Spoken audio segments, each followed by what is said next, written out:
මනුෂ්‍යයන්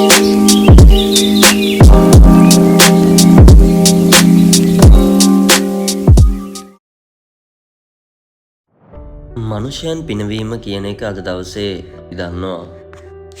ඒක වෘත්තීය මට්ටමකට මනුෂ්‍යයෙකුට කරන්න පුළුවන් දෙයක්. මනුෂ්‍යයෙක්ව සතුටු කරනවා කියන විවිධ ක්‍රම තියෙනවා. මනුෂ්‍යයන්ව විවිධ ආකාරයෙන් සතුටු කරන්න පුළුවන්. ගලාති 1 වෙනි පරිච්ඡේදයේ 10 වෙනි පදයේ බෞද්ධතුමා අපිට මෙන්න මෙහෙම තාවක් කියනවා. ඉතින් මා විසින් සතුටු කරන්න හදන්නේ මනුෂ්‍යයන්ද නොහොත් දෙවියන් වහන්සේද? නොහොත් මා මනුෂ්‍යයන් ප්‍රසන්න කරන්න සොයනවාද? මම තවම මනුෂ්‍යයන් ප්‍රසන්න කරම් නම් ක්‍රිස්තුස් වහන්සේගේ දාසයෙක් නොවෙමි. අපේ ජීවිතේ අපි සතුටු කරන්න හදන්නේ මනුෂ්‍යයන්. අපි හැමෝම ආසයි හැමෝම හොදින් තියාගන්න. දෙවියන් වහන්සේගේ වචනේ අපිට කියන දෙයක් තමයි ඇදහිල්ල නැතුව උන්වහන්සේව ප්‍රසන්න කරන්න බෑ.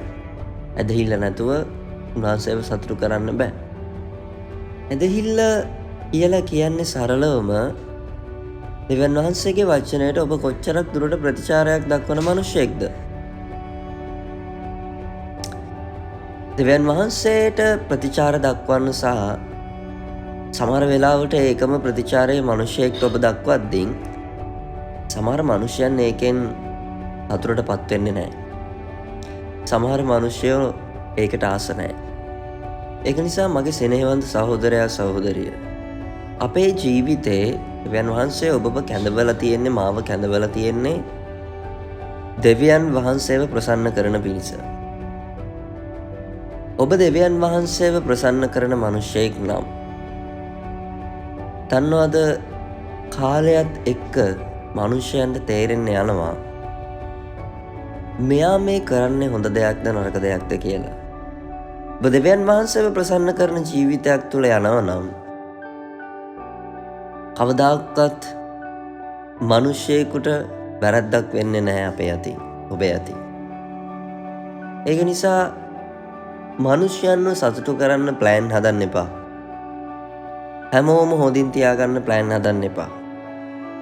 වරදක් දැක්කහම ඒක කතා නොකර ඉන්න එපා. දෙවියන් වහන්සේගේ වචනේ අපිට කියනවා, එනන්සි කියනවා වරදක් දැක්කහම එයත් එක්ක ගිහිල්ලා කතා කරන්න. අන්න අපි වචනයට ප්‍රතිචාර දක්වනවා. ඒකට දෙවියන් වහන්සේ ප්‍රසන්නයි.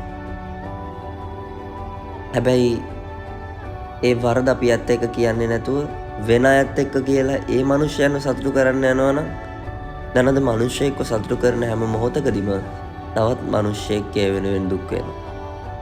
හැබැයි දෙවියන් වහන්සේව ප්‍රසන්න කරන වෙලාවෙදී මිනිසයන් සතුටු වෙන්නේවත් දුක් වෙන්නේවත් නැතුව දෙවියන් වහන්සේගේ කැමැත්ත කුමක්ද කියලා ඔවුන්ගේ ජීවිතේ උන්ට වටහා ගන්න පුළුවන්.